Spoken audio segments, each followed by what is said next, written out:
Okay. Hello, good morning, friends. First of all, Happy New Year to all my friends and all my students and my all viewers. Once again, Happy New Year to 2026 सभी को। आज हम एक नए topic के साथ आपके साथ आए हैं और आज का हमारा टॉपिक है EZ system of nomenclature of geographical isomers. EZ जैसा कि आप बोर्ड पे भी देख सकते हो, EZ system of nomenclature of geometrical isomers. ये जो सिस्टम है नोमेनक्लेचर का, इसका जो बेस्ट है कि इसमें किसके आधार पर इसको हम ले पाएंगे, किसने इसकी डिस्कवरी की। तो इसमें हमारा जो एक बहुत ही इम्पॉर्टेंट साइंटिस्ट का नाम हम यहाँ लेंगे, तो उस साइंटिस्ट का नाम था इनगॉल्ड प्रिलॉन्ग, प्रायोरिटी सीक्वेंस ऑफ सब्स्टिट्यूएंट्स और ग्रुप्स। इसमें हम 3 रूल्स मेनली फॉलो करते हैं। रूल नंबर 1, रूल नंबर हम देखते हैं कि सबसे पहले हमारा जो इसका सब टॉपिक आता है priority order, priority order of substituents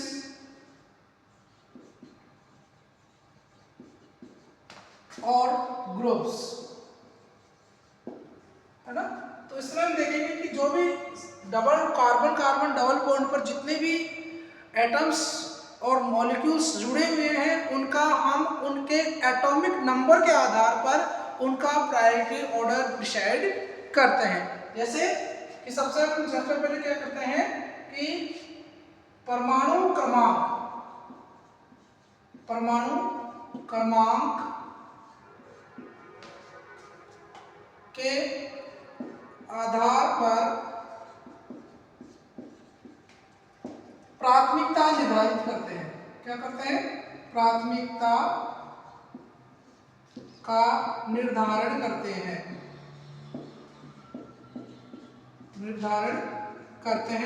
इसमें क्या करते हैं कि जो हाईएस्ट एटॉमिक नंबर है, हाई एटॉमिक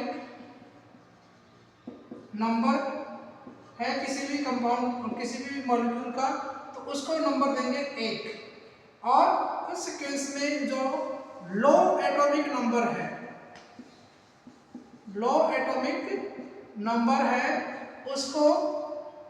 उसको लेस नंबर देंगे, यानी उसको हम क्या देंगे? लेस नंबर देंगे, है ना।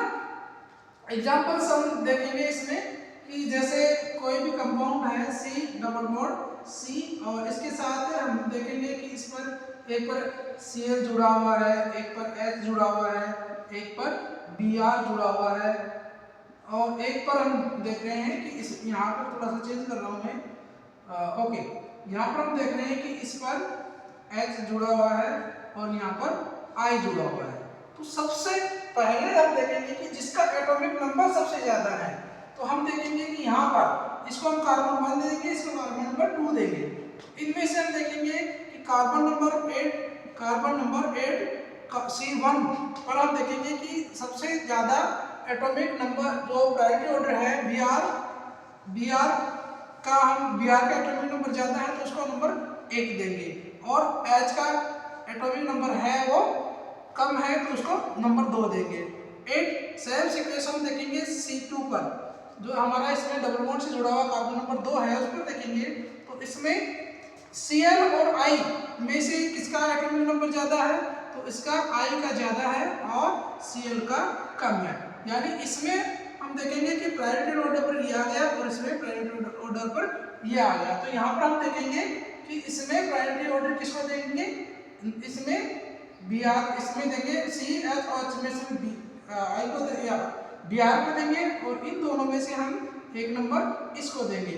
तो यहाँ पर ये जो प्रायोरिटी ऑर्डर आ गया कि दोनों में से इसको ज्यादा देंगे, तो ये हमारा रूल नंबर फर्स्ट हो जाता है। तो मैं समझता हूँ ये रूल नंबर फर्स्ट सभी को समझ में आ गया होगा कि यदि कार्बन पर डबल बॉन्ड पर कोई 2 मॉलिक्यूल जुड़े हुए हैं, तो उन दोनों में से दोनों में से किसका एटॉमिक नंबर ज़्यादा है, किसका एटॉमिक नंबर ज़्यादा है, उसको हम प्रायोरिटी ऑर्डर देंगे, यानी उसको हम प्राथमिकता देंगे। ओके। नंबर दो, रूल नंबर दो हम देखते हैं। रूल नंबर दो, पहले इसको साफ कर रहा हूँ, यदि इसका स्क्रीनशॉट ले लीजिए या इसको नोट डाउन करते रहिए साथ के साथ, ठीक है। दूसरा हम देखेंगे रूल नंबर दो,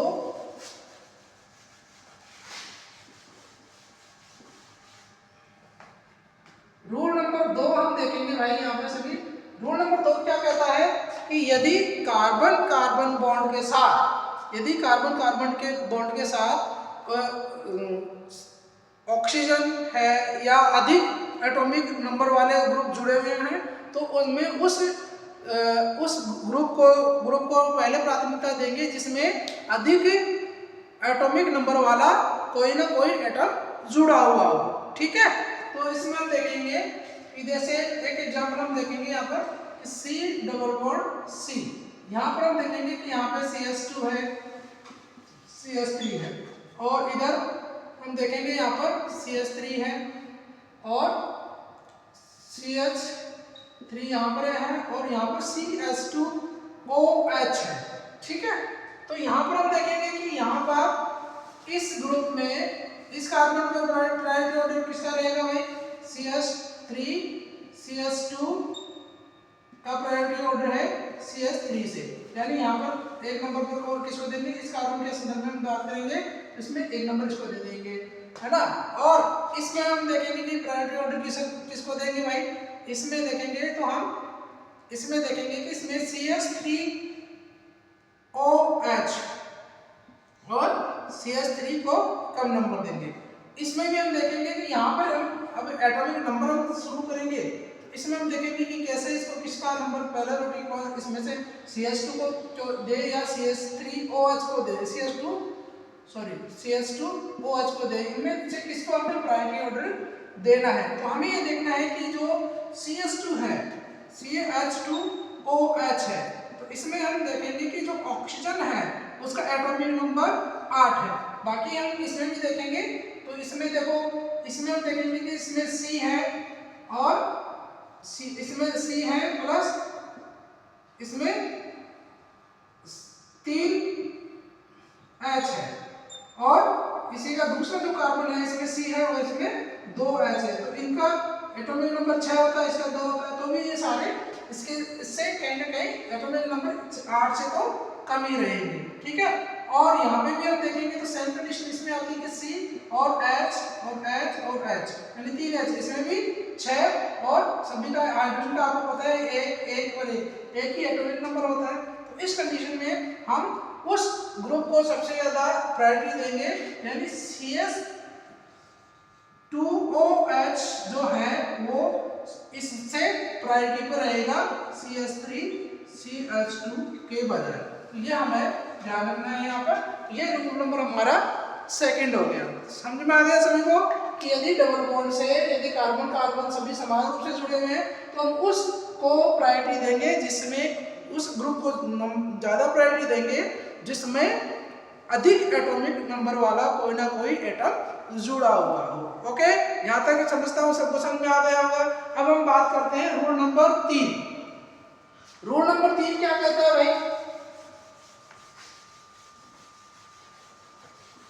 साथ के साथ उतारते रहना, लिखते रहना, नोट डाउन कर लेना, चाहे तो स्क्रीनशॉट ले लेना।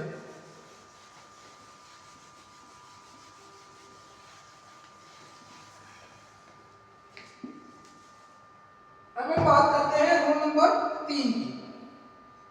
रूल नंबर 3 क्या कहता है कि कोई भी डबल बॉन्ड है, कार्बन कार्बन डबल बॉन्ड है और उसके साथ यदि कोई दूसरा समूह जुड़ा हुआ है, वो यदि डबल बॉन्ड के साथ जुड़ा हुआ है तो उसको डबल कर देंगे। यदि उसके साथ कोई भी कंपाउंड है और उसके अंदर कोई एटॉमिक 3 डबल बॉन्ड के साथ जुड़ा हुआ है ग्रुप में, तो उसको हम ट्रिपल कर देंगे, यानी उसका दो को डबल बॉन्ड से जुड़ा है तो उसको द्विगुणित कर देंगे, और यदि वो ट्रिपल बॉन्ड से जुड़ा हुआ है तो उसको त्रिगुणित कर देंगे।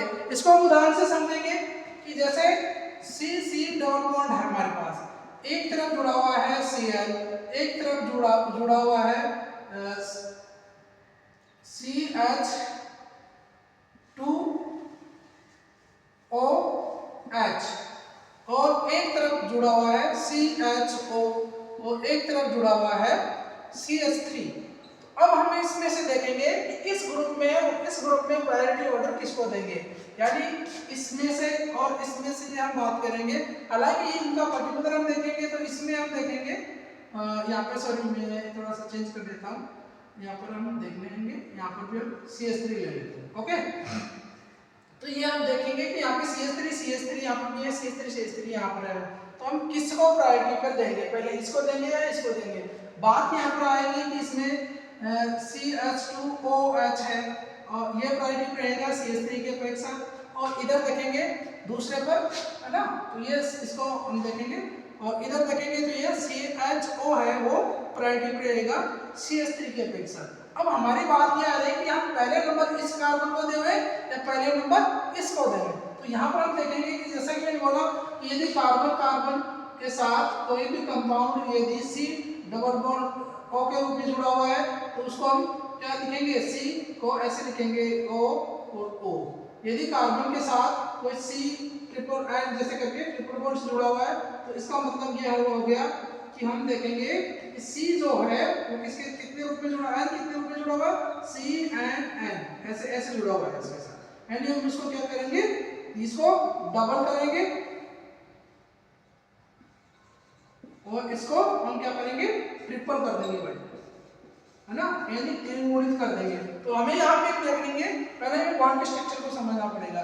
यहाँ पे देखिए CH2 है ना, ये जो ग्रुप है सेम ऐसे, तो हम देखेंगे CH2 ऐसे कैसे है, तो सर इसको थोड़ा सा और सही कर लेंगे, ऐसे H और यहाँ पर ये जो है ऑक्सीजन इस तरह से जुड़ी हुई है और ये ऐसे है और ये बॉन्ड ऐसे है ना। जबकि यहाँ पर हम देखेंगे कि C जो है इसके साथ एक H ऐसे जुड़ा हुआ है और एक O ऐसे जुड़ा हुआ है भाई।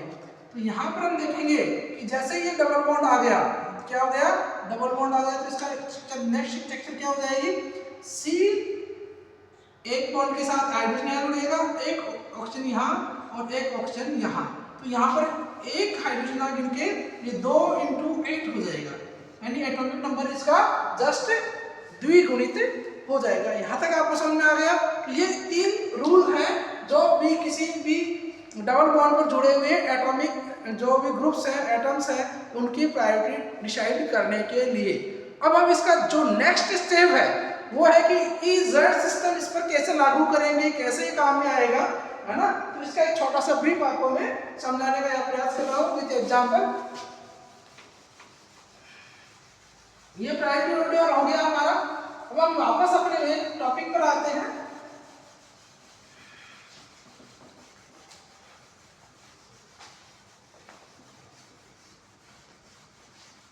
प्रायोरिटी ऑर्डर हमारा हो गया। अब सेकंड टॉपिक आएगा हमारा वापस EZ सिस्टम। ओके, तो EZ सिस्टम क्या है, सेकंड जो हमारा टॉपिक है EZ सिस्टम। देखिए EZ E का पहले हम बात समझेंगे कि E और Z क्या फुल फॉर्म क्या होती है, इसको हम कैसे डिसाइड करेंगे, है ना।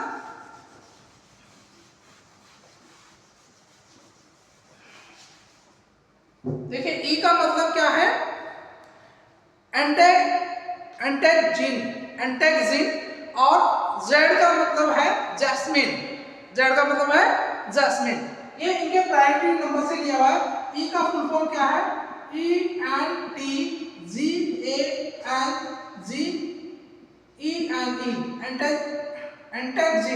एंटेगजिन, सॉरी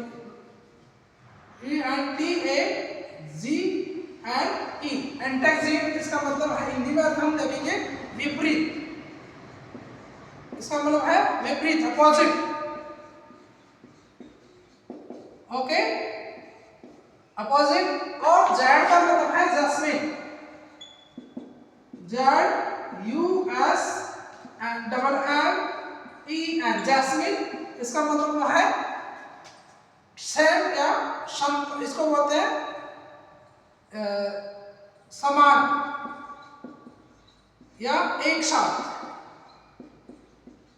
समान भी बोल सकते हैं, एक साथ भी बोल सकते हैं, यानी एक ही दिशा में ये आएंगे। तो इसमें हम एग्जांपल से इसको समझने का प्रयास करेंगे।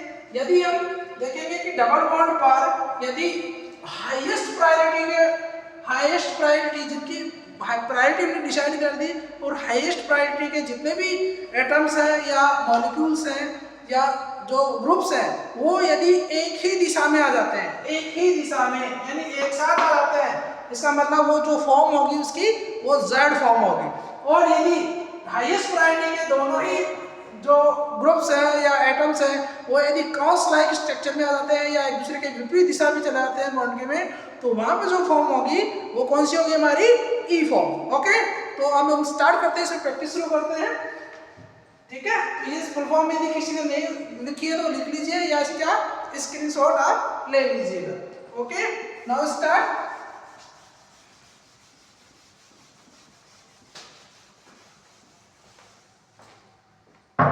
एग्जाम्पल देखिए यहाँ पर, फर्स्ट एग्जाम्पल है जैसे हमारे पास कि आपको इसका कोई भी ऐसे कंपाउंड दे दिया कि आपको जो कंपाउंड दिया गया है उसका ई और जेड फॉर्म आप बनाइए। तो इसको हम देखेंगे कि ऐसे आप समझ लेना, एक स्ट्रक्चर में आपको यहाँ पर बना रहा हूँ, आपको दिमाग लगाना सब लोग, है ना।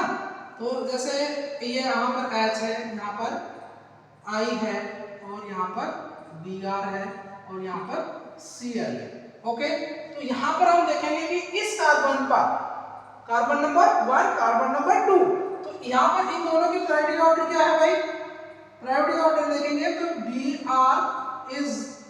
Br का जो एटॉमिक नंबर है वो ज्यादा है, इसके आधार पर प्रायोरिटी ऑर्डर, ये प्रायोरिटी ऑर्डर में पहले आपको समझा चुका हूँ कि जिसका एटॉमिक नंबर के आधार पर हम देखेंगे एटॉमिक नंबर Br का ज्यादा है और Cl का कम है, तो इसको एक नंबर दे देंगे। यहाँ पर हम देखेंगे भाई इसमें I का एटॉमिक नंबर ज्यादा है और H का कम है, तो इसमें हम I को एक नंबर दे देंगे। तो अब हम देखेंगे कि इसको देखने का जो दृष्टिकोण है, हम देखेंगे कि यहाँ पर जो दृष्टिकोण है कि B और I हाईएस्ट प्रायोरिटी के जो मॉलिक्यूल्स हैं वो यदि एक ही दिशा में आ रहे हैं, एक ही डायरेक्शन में आ रहे हैं, तो वहां पर कौन सा फॉर्म बनेगा?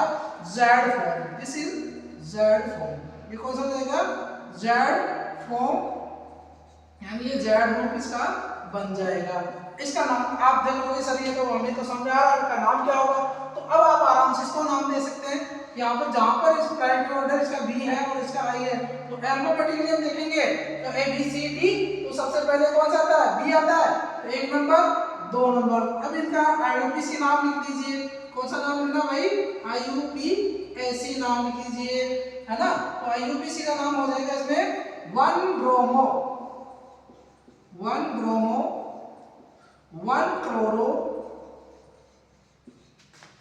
क्लोरो 2 आयोडो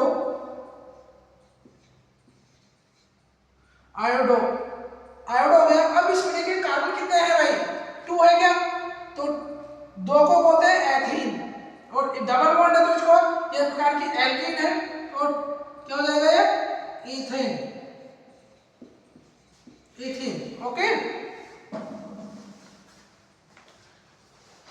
तो ये हमारा एक एग्जांपल हो गया। इसका हम अब देखेंगे कि इसका ई फॉर्म क्या होगा भाई? ई फॉर्म कैसे बनाएंगे? यहाँ पर हम देखेंगे कि ये प्रायोरिटी ऑर्डर वाला बना गया, ये प्रायोरिटी ऑर्डर वाला, ये एक ही तरफ आ रहा है, दोनों तरफ देखेंगे तो ये एक ही तरफ आ रहा है। अब हम देखेंगे कि इसका कार्बन डबल बॉन्ड कार्बन, यहाँ पर हम देखेंगे कि इसका यदि इसमें प्रायोरिटी ऑर्डर को हम क्या करेंगे?